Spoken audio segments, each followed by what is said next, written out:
Hi. നമ്മളെ നല്ല salary ഉണ്ടായിട്ടും ചിലപ്പോഴൊക്കെ എല്ലാ മാസം അവസാനമാകുമ്പോൾ കയ്യിലൊന്നും ഇല്ലാത്ത ഒരവസ്ഥയിൽ കൂടെ കടന്നു പോയിട്ടില്ലേ? അതേപോലെ തന്നെയാണ് നമുക്ക് കയ്യിൽ എത്ര ഹൈ സാലറി കിട്ടിക്കഴിഞ്ഞ് കഴിഞ്ഞാലും 1 2 മാസം കഴിയുമ്പോഴേക്കും നമുക്ക് ക്രെഡിറ്റ് കാർഡിന് ഡിപ്പെൻഡ് ചെയ്യേണ്ടി വരാം. അല്ലെങ്കിൽ മറ്റുള്ള ആളുകളുടെ നിന്ന് പൈസ കടം മേടിക്കേണ്ടി വരാറായിട്ടുണ്ട്. കാരണം ഇതെല്ലാം നമ്മളുടെ ചില ശീലങ്ങളെ കൊണ്ടാണ്. അല്ലേ? നിങ്ങളിതുപോലെ കടന്നു പോയിട്ടുണ്ടാവും. കാരണം നമ്മൾ മലയാളികൾക്ക് പൊതുവേ ആ ഒരു സാലറി അല്ല നമുക്ക് കുറവ്. നമുക്കൊരു ക്ലാരിറ്റി കുറവുണ്ട് എപ്പോഴും ഫൈനാൻഷ്യൽ കാര്യങ്ങളിൽ. ഞാൻ പൈസേനെ പറ്റി കുറച്ച് പറയാമെന്ന് കരുതി ഇന്ന്. ഞാൻ പറഞ്ഞ പോലെ നമുക്ക് സാലറി കുറവല്ല. നമുക്ക് മലയാളികൾ ഭയങ്കര കഴിവുള്ള ആളുകളാണ്. നമ്മളുടെ കഴിവിനൊത്ത സാലറി വാങ്ങാൻ അറിയുന്ന ആളുകളാണ്. പക്ഷേ നമുക്ക് നമ്മളുടെ സാലറി കിട്ടുന്നതിനനുസരിച്ചിട്ട് ആ ഒരു ഫൈനാൻഷ്യൽ ക്ലാരിറ്റി ഇല്ല. ഇപ്പോൾ ഈ ജെൻസി പോലെയുള്ള അല്ലെങ്കിൽ പുതിയ ഏജ് ഗ്രൂപ്പിലുള്ള കുട്ടികളുടെ അടുത്തൊക്കെ സംസാരിക്കുമ്പോഴേ അവർക്കെല്ലാവർക്കും ഭയങ്കര ഡ്രീമാണ് ഫൈനാൻഷ്യൽ ഇൻഡിപെൻഡൻസ് വേണമെന്നുള്ളത്. പക്ഷേ അവർക്ക് ഒരു ഫൈനാൻഷ്യൽ ക്ലാരിറ്റി ഇല്ല. അല്ലെങ്കിൽ എങ്ങനെയാണ് ആ ഒരു ഫൈനാൻഷ്യൽ ഇൻഡിപെൻഡൻസിലേക്ക് ഉള്ള യാത്ര തുടങ്ങേണ്ടത് എന്നറിയില്ല. ഒന്നാമത്തെ ഞാൻ പറഞ്ഞത് ആ ക്ലാരിറ്റി ഇല്ലായ്മ ഒരു പ്രശ്നമാണ്. രണ്ടാമത് നമ്മൾ ഭയങ്കര ഹാർഡ് വർക്കിംഗ് ആണ്. നമ്മൾ ലോകത്തിലെ ഏത് മലയാളികളെ വെച്ച് നോക്കിക്കഴിഞ്ഞാലും ലോകത്തിലെ ഏത് ഗ്രൂപ്പ് ഓഫ് ആളുകളെ നോക്കിക്കഴിഞ്ഞാലും നമ്മളുടെ അത്രയും ഹാർഡ് വർക്ക് ചെയ്യണ ആളുകളെ കാണില്ല. പക്ഷേ നമുക്കൊന്നും മണി വർക്ക് ചെയ്യണില്ല. കാരണം നമ്മളുടെ കയ്യിൽ പൈസ വരുന്നു പോകുന്നു എന്നതിൻ്റെ അപ്പുറത്തേക്ക് ആ ഒരു പൈസ എന്ന് പറയുന്ന ആ ഒരു സംഭവത്തിനെ മനസ്സിലാക്കാതിരിക്കുമ്പോഴാണ് അത് ഉണ്ടാവാറ് എന്നെനിക്ക് തോന്നാറുണ്ട്. അല്ലേ? നമുക്ക് അതുപോലെ ഇൻകം ഉണ്ട്. പക്ഷെ നമുക്കൊരു സിസ്റ്റമില്ല. നമുക്കൊരു ഫൈനാൻഷ്യൽ സിസ്റ്റമില്ല. അതും നമ്മളുടെ ഒരു പ്രശ്നമാണ്. കാരണം നമുക്ക് വരുന്നു, ചെലവഴിക്കുന്നു എന്നതിൻ്റെ അപ്പുറത്തേക്ക് എവിടെയാണ് നമുക്ക് ആ ഒരു ഫൈനാൻഷ്യൽ ഒരു ലീക്ക് ഉണ്ടാവണത് എന്ന് നമ്മൾ മനസ്സിലാക്കാറില്ല. അത് മനസ്സിലാക്കാൻ ശ്രമിക്കാറില്ല. നമ്മൾ ആരാ പറയാറുള്ള പോലെ നമ്മൾ ആഘോഷങ്ങളൊക്കെ പ്ലാൻ ചെയ്യാൻ നമുക്ക് ഭയങ്കര ഇഷ്ടമാണ്. പക്ഷേ നമുക്കൊരു ഫൈനാൻഷ്യൽ പ്ലാനിങ്ങിനെ പറ്റിയിട്ട് നമുക്കറിയില്ല.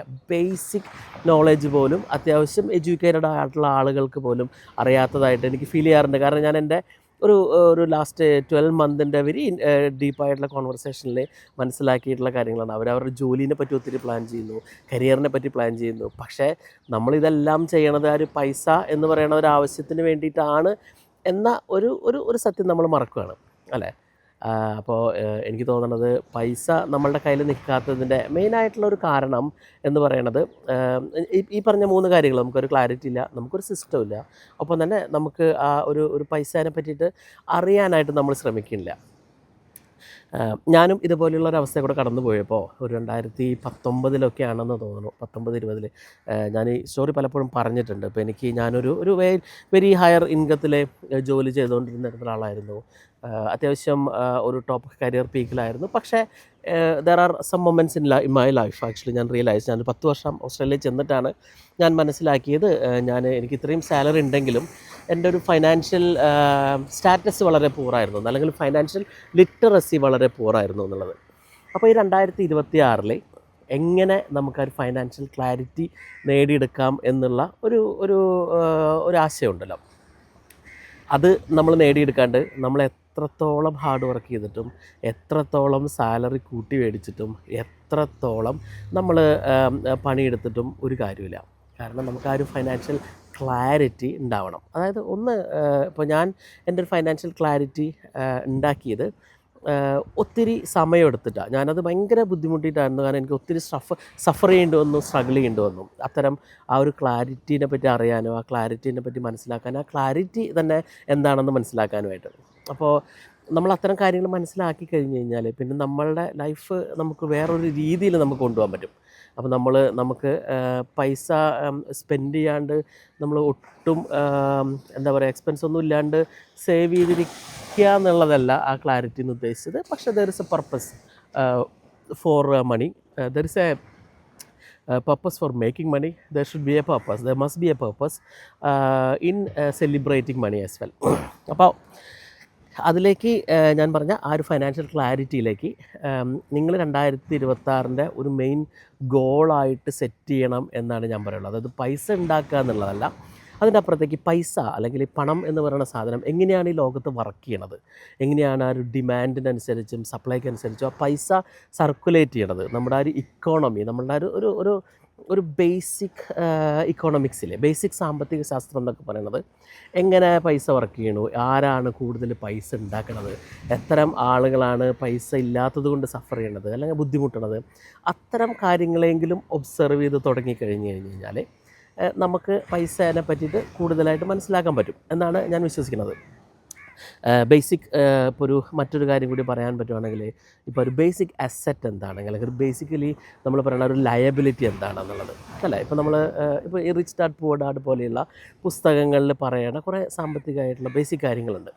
നമ്മൾ നമുക്ക് പൈസയുടെ ഒരു ഒരു ഒരു ഒരു മീനിങ്, പൈസയുടെ ഒരു പർപ്പസ് അല്ലെങ്കിൽ പൈസേനെ പറ്റി അറിയേണ്ടതിൻ്റെ ഒരു ആവശ്യം. ഇപ്പോൾ ബേസിക് ആ ഒരു റിച്ച് ഡാഡ് പുവർ ഡാഡ് പോലെയുള്ള പുസ്തകങ്ങൾ തന്നെ വായിച്ചു തുടങ്ങിക്കഴിഞ്ഞാലും നമുക്കതിൻ്റെ ഒരു ആശയങ്ങൾ മനസ്സിലായിക്കൊണ്ടിരിക്കും. അല്ലെങ്കിൽ നമ്മൾ കരിയറിൽ ഫോക്കസ് ചെയ്യും, പക്ഷെ നമുക്ക് ഫൈനാൻഷ്യലി നമ്മൾ സക്സസ്ഫുൾ ആവില്ല. ഇപ്പോൾ ഞാൻ ഇന്നലെ ഞാനിപ്പോൾ ഞാനൊരു എറണാകുളത്ത് ട്രെയിൻ ചെയ്തുകൊണ്ടിരിക്കുന്ന സ്ഥലത്ത് ഒരാളായിട്ട് സംസാരിച്ചുകൊണ്ടിരിക്കുകയായിരുന്നു. ഒരു ചേച്ചി, she is A very capable person. ഒരു കുറേ വർഷമായിട്ട് ഒരു വെൽനെസ് ഇൻഡസ്ട്രിയിൽ വർക്ക് ചെയ്യണതാണ്. പക്ഷേ അദ്ദേഹത്തിൻ്റെ പ്രശ്നം എന്താണെന്ന് വെച്ച് കഴിഞ്ഞാൽ ചെയ്യണ ജോലിക്ക് പൈസ വാങ്ങാനായിട്ടുള്ള ഒരു ബുദ്ധിമുട്ട്, അല്ലെങ്കിൽ കുറവ് പൈസ വാങ്ങുക എന്ന് പറയുന്ന ഒരവസ്ഥ. പക്ഷേ അതെല്ലാം നമുക്ക് അതിൻ്റെ എല്ലാം ഒരു റീസൺ ഭയങ്കര കോംപ്ലക്സാണ്. അപ്പോൾ ഞങ്ങൾ പറഞ്ഞ് സംസാരിച്ച് വരുമ്പോൾ ഇപ്പോൾ അവർക്ക് നമുക്കൊരു സെൽഫ് വർത്ത് ഇല്ലായ്മ, അല്ലെങ്കിൽ ഞാൻ കൊടുക്കണ വാല്യൂ കുറവാണോ എന്നൊരു തോന്നൽ. എന്നാൽ she's such A hard working person ആയിരുന്നു. അപ്പോൾ അങ്ങനെ കുറേ എലമെൻറ്റ്സ് ഈവൻ ജോലിയിലാണെങ്കിൽ പോലും നമ്മൾ കണ്ടിട്ടുണ്ടാവുമല്ലോ, അല്ലെങ്കിൽ നിങ്ങൾ ചിലപ്പോൾ അങ്ങനെ കടന്നു പോകുന്ന ആളായിരിക്കാം. ഇപ്പോൾ നമുക്കൊരു ഇമ്മീഡിയറ്റ് എന്തെങ്കിലും എമർജൻസി ലൈഫിലുണ്ടാകുമ്പോൾ നമുക്ക് പൈസ ഇല്ല, നമുക്ക് ബോറോ ചെയ്യേണ്ടി വരുന്നു, ലോൺ എടുക്കേണ്ടി വരുന്നു. അപ്പോൾ അതെല്ലാം നമുക്ക് ഒരു ബേസിക് ഫൈനാൻഷ്യൽ പ്രിൻസിപ്പിൾ മനസ്സിലാക്കാത്തതാണ് കാരണമെന്ന് എനിക്ക് തോന്നുന്നത്. കാരണം ഞാനത് പഠിച്ചെടുത്ത ഒരാളാണ് ഒരു കാലഘട്ടം കഴിഞ്ഞപ്പോൾ. അപ്പോൾ എങ്ങനെ ആണ് ആ പൈസ നിലനിൽക്കുന്നത്, പൈസയും സമയവും തമ്മിലുള്ള ബന്ധം, അത് ഒരു മസ്റ്റ് ലേണിംഗ് ഫാക്ടറാണ്. കാരണം ഞാൻ ഇപ്പോൾ എൻ്റെ ഫാമിലി തന്നെ ഇപ്പോൾ ഈ ഗവൺമെൻറ് ജോലികളിലും അല്ലെങ്കിൽ ബാങ്കിലൊക്കെ വർക്ക് ചെയ്യുന്ന ആളുകളുണ്ട്. അപ്പോൾ ഞാൻ അവരെല്ലാം ഒബ്സർവ് ചെയ്യുന്ന ഒരു കാര്യങ്ങളുണ്ട്. അവർക്ക് ആ ഒരു സമയവുമായിട്ട് പൈസേനെ ബന്ധപ്പെടുത്താൻ പറ്റുന്നില്ല. അപ്പോൾ നമ്മൾ പുറം രാജ്യത്ത് ഞങ്ങൾ പലപ്പോഴും പറഞ്ഞിട്ടുണ്ട്, നമുക്ക് അവിടെ മണിക്കൂറിനാണ് നമ്മുടെ ശമ്പളം. ആ ശമ്പളം എന്ന് പറയണത് നമുക്ക് ഒരു പൈസ ഒരു മെഷർമെൻറ്റാണ്. നമ്മൾ ഇത്ര സമയത്തിൽ ഇത്ര സ്കില്ല് നമ്മൾ ഇന്ന ആൾക്ക് കൊടുക്കുമ്പോൾ അയാൾ നമുക്ക് തരുന്ന ഒരു റെമ്യൂണറേഷനാണ്, അല്ലെങ്കിൽ അതിൽ നിന്ന് നമുക്ക് കിട്ടുന്ന റിട്ടേൺ ആണ് ഈ പൈസ എന്ന് പറയുന്നത്. പക്ഷേ അതൊന്നും മനസ്സിലാക്കാണ്ട് നമ്മൾ രാവിലെ 8 മണിക്ക് ജോലിക്ക് പോയിട്ട് വൈകുന്നേരം 5 മണിക്ക് തീരേണ്ട ജോലി 7 മണി 8 മണി 9 മണിയായിട്ട് നമ്മൾ ഓവർ വർക്ക് ചെയ്തുകൊണ്ടിരിക്കുന്നു.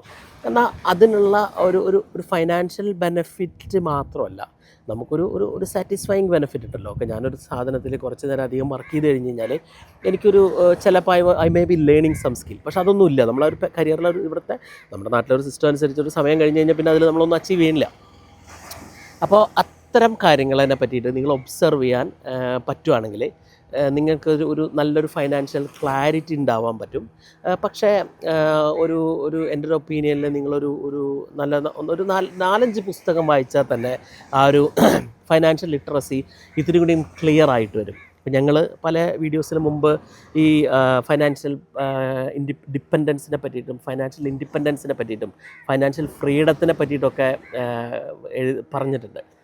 അപ്പോൾ 2026 കാലെടുത്ത് വയ്ക്കുമ്പോൾ നിങ്ങൾ ഒരിക്കലും വിട്ട് മറക്കാൻ പാടില്ലാത്തൊരു സ്കില്ലാണ് മണി മാനേജ്മെൻറ്റ് സ്കില്ലെന്ന് പറയുന്നത്. അപ്പം അത് ഇപ്പം ഞങ്ങൾ ഉണ്ടാക്കാൻ പോണ ഞങ്ങളുടെ ഒരു വാട്സപ്പിൽ അല്ലെങ്കിൽ ഞങ്ങൾ ക്രിയേറ്റ് ചെയ്യാൻ പോണ ഒരു ബിഗർ സർക്കിളിൽ അല്ലെങ്കിൽ ഒരു ഡീപ്പർ സർക്കിളിൽ ഞങ്ങൾ ഒത്തിരി കാര്യങ്ങൾ ഇങ്ങനെ ഡിസ്കസ് ചെയ്യാൻ പ്ലാനുണ്ട്. കാരണം നമ്മൾക്ക് അത്യാവശ്യം വേണ്ട ഒരു സ്കില്ലാണ് ഫൈനാൻഷ്യൽ സ്കില്ല്. പ്ലസ് ഇപ്പം നമ്മൾ എന്താ പറയുക ഒരു സെക്കൻഡ് ഇൻകം ഇല്ലാത്തൊരവസ്ഥ. അപ്പോൾ നമ്മളൊരു കംപ്ലീറ്റ്ലി ഒരു ജോലീനെ മാത്രം ഡിപ്പെൻഡ് ചെയ്ത് നമുക്ക് മറ്റുള്ള സ്കില്ലുകളുണ്ട്, പക്ഷേ അത് നമുക്ക് ഉപയോഗിക്കാൻ അറിയാത്ത അല്ലെങ്കിൽ ഉപയോഗിക്കാൻ ധൈര്യമില്ലാത്തൊരവസ്ഥ. അപ്പോൾ ഇതെല്ലാം നമ്മൾ ഉപയോഗിച്ച് തുടങ്ങി കഴിഞ്ഞ് കഴിഞ്ഞാൽ നമ്മുടെ ലൈഫ് വേറൊരു ലെവലിലാണ് പോകാൻ പോണത്. അപ്പോൾ അത്തരം കാര്യങ്ങളെ പറ്റിയിട്ട് ഞങ്ങൾ കൂടുതൽ പറയുന്നുണ്ട്. പക്ഷേ നിങ്ങൾക്ക് ഇന്ന് ഇപ്പോൾ നിങ്ങൾക്ക് ഒരു if you want to learn more about 2026 ഇത് നിങ്ങളുടെ ഒരു ഗോളാണെങ്കിൽ എങ്ങനെ ഇത് പഠിച്ചു തുടങ്ങാം എന്നുള്ളതിൻ്റെ ഒരു സിമ്പിൾ സ്ട്രക്ചർ ഞാൻ പറഞ്ഞുതരാം. May be you start reading ഒരു 3 പുസ്തകം വായിക്കാൻ പറ്റി കഴിഞ്ഞ് കഴിഞ്ഞാൽ നമുക്കൊരു ബേസിക് ക്ലാരിറ്റി കിട്ടും. അതെന്താണെന്ന് അറിയാനായിട്ട് ഇപ്പോൾ നിങ്ങൾക്ക് ക്യൂരിയോസിറ്റി ഉണ്ടോ എന്ന് അറിയാൻ വേണ്ടിയിട്ടാണ്. അത് നമ്മൾ പറയണത് വെറുതെ പറഞ്ഞു പോയോണ്ട് കാര്യമല്ല. You have to practice it, you have to make an effort to read it. അല്ലെങ്കിൽ അതിനെ പറ്റിയിട്ട് കൂടുതലൊരു ബോധ്യം ഉണ്ടാവാൻ നമ്മൾ തന്നെ തയ്യാറെടുത്താലേ നിങ്ങളുടെ ഫൈനാൻഷ്യൽ സ്റ്റാറ്റസ് മാറുള്ളൂ. അപ്പോൾ അങ്ങനെ അറിയണമെന്നുണ്ടെങ്കിൽ ഇതിന് താഴെ ബുക്സ് എന്ന് കമൻറ്റ് ചെയ്യുകയാണെങ്കിൽ നിങ്ങൾക്ക് ആ ആ പുസ്തകത്തിൻ്റെ പേര് അല്ലെങ്കിൽ ആ 3 ബേസിക് പുസ്തകങ്ങൾ എൻ്റെ ഫൈനാൻഷ്യൽ ലേണിങ്ങിനെ ഏറ്റവും കൂടുതൽ ഇമ്പാക്റ്റ് ചെയ്തിട്ടുള്ളതായിട്ട് ഞാൻ വിശ്വസിക്കുന്ന ആ 3 പുസ്തകങ്ങളുടെ ഡീറ്റെയിലുകൾ ഞാൻ അയച്ചുതരാം. ഞാൻ നിങ്ങൾ അത്തരം കാര്യങ്ങൾ ക്യൂരിയസ് ആണെങ്കിൽ അത്തരം കാര്യങ്ങളെപ്പറ്റി നിങ്ങൾക്ക് പഠിക്കണം എന്നുണ്ടെങ്കിൽ കൂടുതൽ വീഡിയോസും എനിക്കിതുപോലെ ചെയ്യാൻ പറ്റും. പക്ഷേ അതൊന്ന് കമൻറ്റ് ചെയ്യണം. നിങ്ങൾ കമൻറ്റ് ചെയ്താലേ ഞാനിപ്പോൾ എറണാകുളത്താണ്, ചെറായിലാണ്. എറണാകുളത്ത് നിൽക്കണം ഞാനും നിങ്ങൾ തമ്മിൽ നിങ്ങൾക്ക് ആവശ്യമുള്ളത് എനിക്ക് തരാനായിട്ട് നിങ്ങളത് എന്താണ് ആവശ്യം എന്ന് പറഞ്ഞാലേ എനിക്കതുപോലെ പറയാൻ പറ്റുള്ളൂ. ഞാൻ എൻ്റെ ഒരു വായിച്ചിട്ടുള്ള, പഠിച്ചിട്ടുള്ള, ജീവിച്ചിട്ടുള്ള ഒരു എക്സ്പീരിയൻസ് കൊണ്ട് എനിക്കത് പറഞ്ഞു തരാൻ പറ്റും. അപ്പോൾ ഇതിന് താഴെ കമൻറ്റ് ചെയ്യുക. എന്താണ് നിങ്ങൾക്ക് ആവശ്യം? പുസ്തകങ്ങളാണോ, അല്ലെങ്കിൽ നിങ്ങൾക്ക് പൈസ സേവ് ചെയ്യാൻ അറിയാത്തതാണോ, അല്ലെങ്കിൽ സ്പെൻഡ് ചെയ്യാൻ അറിയാത്തതാണോ? ഐ ബിലീവ് നമ്മളുടെ ഒരു ചെറിയ ചെറിയ ഹാബിറ്റ്സുകളാണ് നമ്മളുടെ പൈസ നമ്മളുടെ കയ്യിൽ നിൽക്കാത്തത്. ഐ മീൻ ഇതിനെ നമ്മൾ അറിഞ്ഞുകൊണ്ട് അൺകോൺഷ്യസ്ലി ഇൻവോൾവ് ആയിട്ടുള്ള കുറേ കാര്യങ്ങളുണ്ട്. അപ്പോൾ അതൊന്ന് കമൻറ്റ് ചെയ്യുക. എന്താണ് നിങ്ങൾക്ക് ആവശ്യമെന്ന് ഇതിൻ്റെ ഇടയിൽ കമൻറ്റ് ചെയ്ത് കഴിഞ്ഞാൽ, ഇപ്പോൾ ഒരു ഇൻവെസ്റ്റ്മെൻറ്റിനെ പറ്റിയിട്ടാണോ, അല്ലെങ്കിൽ പൈസയുടെ ആ ഒരു ബേസിക് പ്രിൻസിപ്പിൾ ഓഫ് മണിയാവും. ചിലപ്പോൾ ഞാൻ ആദ്യം പറഞ്ഞ പോലെ ഒരു ക്ലാരിറ്റി, അതായത് ആ ഒരു ഫൈനാൻഷ്യൽ ക്ലാരിറ്റി ഇല്ലാത്തത് കൊണ്ടാവാം നമുക്ക് കൂടുതൽ അറിയാത്തത്. അപ്പോൾ അതൊന്ന് കമൻറ്റ് ചെയ്യുകയാണെങ്കിൽ ഞാൻ അതിനെ പറ്റിയിട്ടുള്ള കുറച്ച് വീഡിയോസ് പറഞ്ഞു തരാൻ പറ്റും, ഇട്ട് തരാൻ പറ്റും. അതിനെ പറ്റിയുള്ള ബുക്സ് പറഞ്ഞു തരാൻ പറ്റും. അതിനെ പറ്റിയുള്ള പോഡ്കാസ്റ്റുകൾ ഷെയർ ചെയ്ത് തരാൻ പറ്റും. കാരണം ഇതൊരു സ്ലോ ആൻഡ് സ്റ്റഡി സ്റ്റെപ്പാണ്. പക്ഷേ അത്തരം ജേണികൾ കടന്നു പോയിട്ടുള്ള ആളുകൾ, ഞാൻ ആദ്യം പറഞ്ഞ പോലെ, നമുക്ക് ആ ഒരു സ്ട്രാറ്റജി, ഒരാൾ ഉപയോഗിക്കുന്ന സ്ട്രാറ്റജി നമുക്ക് ആർക്കും കോപ്പി ചെയ്യാൻ പറ്റാവുന്നതാണ്. അതിനുള്ളൊരു പ്രാക്ടിക്കലി സക്സസ്ഫുൾ സ്ട്രാറ്റജി ആണെങ്കിൽ. കാരണം നമ്മൾ ആദ്യം പറഞ്ഞ ആ ഒരു ഗോള് ഉള്ളതിൻ്റെ പോലെ ഇമ്പോർട്ടൻ്റ് ആണല്ലോ സ്ട്രാറ്റജി. അപ്പോൾ ഇതൊന്ന് കമൻറ്റ് ചെയ്യുകയാണെങ്കിൽ ഞാൻ അതിനെ പറ്റിയിട്ട് പറഞ്ഞു തരാം. അപ്പോൾ let 2026 be the year you're changing your financial destination. Okay, bye bye.